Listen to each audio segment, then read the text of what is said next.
இன்றைக்கி ஒரு கிளைண்ட்டுங்க ஒரு 5000க்கு மேலே இருக்கிற ஒரு saree கொடுத்து அதை வந்து கஸ்டமைஸ் பண்ணி கேட்டிருந்தாங்க. saree வந்து ஃபுல்லாக ஜர்தோசி ஸ்டோன் ஒர்க்கு ஃபுல்லாக ஹெவி சாரீங்க. இதில் பல்லு பார்ட்டில் டபுள் கலர் இருந்தது. அப்புறம் சாரியோட உள் சுத்து ஃபுல்லாகவே வந்து மெரூன் கலரில் இருந்தது. பார்ட்ரு வந்து பல்லு பார்ட்டில் வந்து மேலே இருந்துச்சு. நார்மல் இதில் வந்து கீழே சின்ன பார்டர் இருந்துச்சு. ஸோ இது எல்லாமே ஒரு பிளான் பண்ணி ஒரு ட்ரெஸ்ஸாக டிசைன் பண்ணலாம் அப்படின்னு சொல்லி தான் பிளான் பண்ணியிருந்தோம். ஸோ இதில் எல்லாமே ஹெவி ஒர்க்குங்க. ஸோ இது எதுவுமே மிஸ் பண்ண வேண்டாம் அப்படின்னு சொல்லிட்டு ஃபுல் லாங் ஃப்ராக் தான் போட்டிருக்கேன்.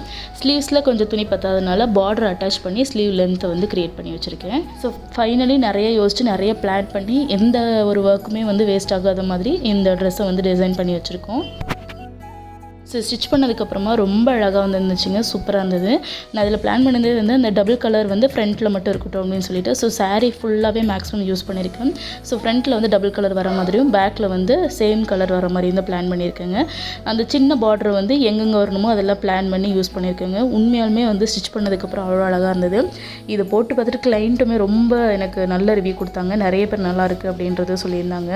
இதுக்கேற்ற மாதிரி ஒரு ஷால் ரெடி பண்ண சொன்னாங்க. அவங்க ஓல்டு ஷால் கொடுத்து இதில் ஏதாச்சும் ரீக்ரியேட் பண்ண முடியுமான்னு கேட்டிருந்தாங்க. ஸோ சாரியோட பார்டர் வச்சு ஃபினிஷ் பண்ணி. ஸோ உங்களுக்கு ஏதாச்சும் வேணும்னா கான்டாக்ட் பண்ணுங்கள்.